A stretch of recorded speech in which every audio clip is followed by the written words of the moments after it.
کہ اللہ نے عقل دی ہے. علی والا ایک تو لڑتا نہیں ہے، جہاں جو لڑتا ہوا نظر آئے سمجھ جاؤ اس کا علی کے گھرانے سے تعلق ہی نہیں،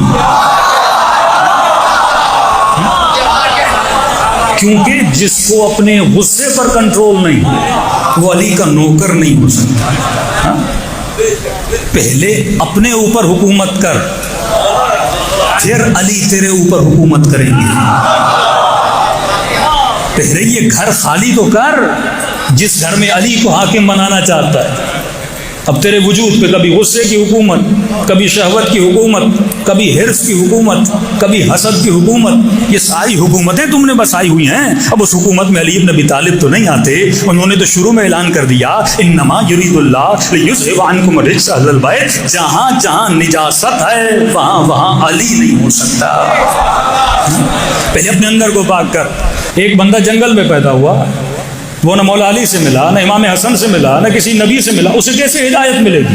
اللہ کہتا ہے میں نے ہدایت تیرے اندر رکھی ہوئی ہے، لیکن سوال یہ تو تلاش تو کر، تو سوچ تو صحیح. آدھا گھنٹہ بھی بندہ ڈیلی سوچے کہ اللہ نے مجھے پیدا کیوں کیا، میں دنیا میں کیوں آیا. بھائی کائنات کی سب سے بڑی مشین کا نام کیا ہے؟ انسان. اتنے بڑے جہاز کو کون اڑاتا ہے؟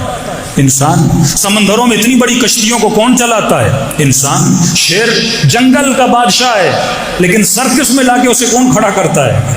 انسان. ہاتھی کتنا بڑا ہے اسے کون کنٹرول کرتا ہے؟ انسان. یعنی ہر شے کو کنٹرول کرنے کے بعد بھی خود کو کنٹرول نہ کر سکے کتنا بدبخت ہے.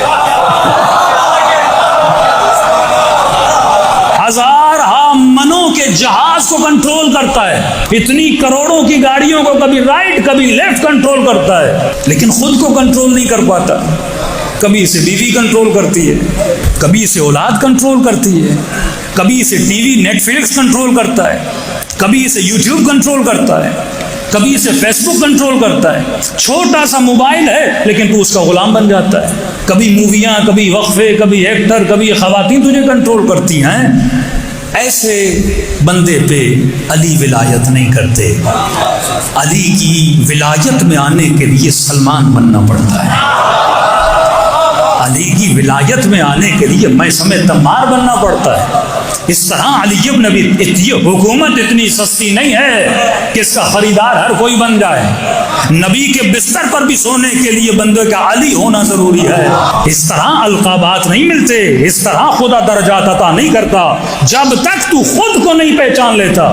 مولا فرماتے ہیں تیری قیمت کوئی نہیں لگاتا، تو خود اپنی قیمت لگاتا ہے. اب یہ تیرا اختیار ہے تو اپنی قیمت کتنی لگاتا ہے. تو اپنی قیمت 10,000 بھی لگا سکتا ہے، تو اپنی قیمت 10,000 درہم بھی لگا سکتا ہے. کسی نے خود کو امیر شام کے دربار میں 20,000 درہم میں بیچا، کسی نے 10,000 درہم میں بیچا، کسی نے گدھے کی خاطر خود کو بیچ دیا. لیکن یہ دیکھو حر نے خود کو کتنے میں بیچا تھا، میثم نے خود کو کتنے میں بیچا تھا، حبیب ابن مظاہر نے خود کو کتنے میں بیچا تھا. یہ تیری قیمت ہے. تو اپنا خریدار نفس و شیطان کو بنانا چاہتا ہے یا تو اپنا خریدار امام زمانہ کو بنانا چاہتا ہے؟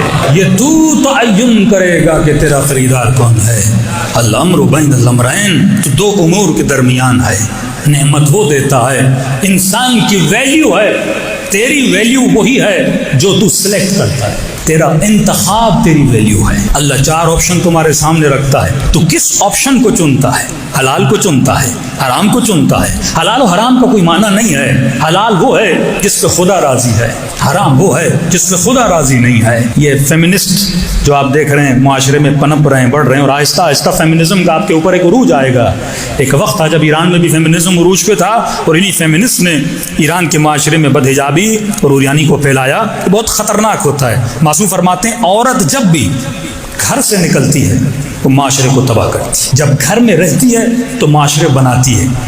جب کسی کی ڈیوٹی بہت بڑی ہو تو اس کی ذمہ داری بھی بہت بڑی ہوتی ہے. اب عورت کوئی بھی ہو، جب بھی گھر سے نکلتی ہے معاشروں کو تباہ و برباد کرتی ہے.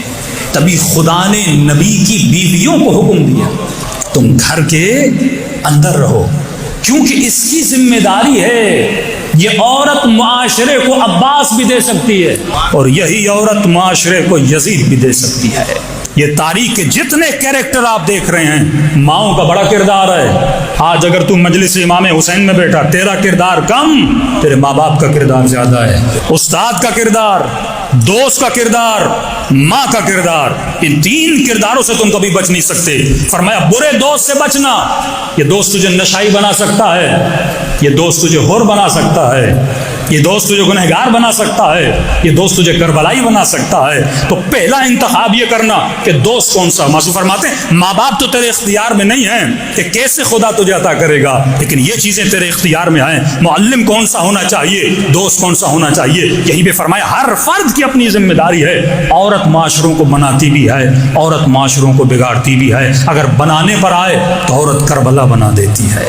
آپ امام حسین کے بعد سب سے زیادہ کردار کس کا نظر آتا ہے کربلا میں؟ سیدہ زینب کا نظر آتا ہے نا۔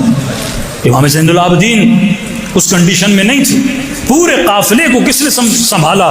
جناب سیدہ بی بی زینب نے سنبھالا نا۔ تو عورت اگر اپنے پر آئے تو کربلا بنا دیتی ہے۔ یہ پوری آزاداری کا کلچر آپ کو کس نے دیا؟ بی بی زینب سلام اللہ علیہا نے دیا۔ تو فرماتے ہیں عورت جب گھر سے نکلتی ہے معاشرے تباہ و برباد ہوتے ہیں۔ تو انسان کو سمجھنا چاہیے کہ میری ذمہ داری کیا ہے۔ اب یہ تیری سلیکشن ہے، تو کس چیز کو انتخاب کرتا ہے اور کس چیز کو انتخاب نہیں کرتا۔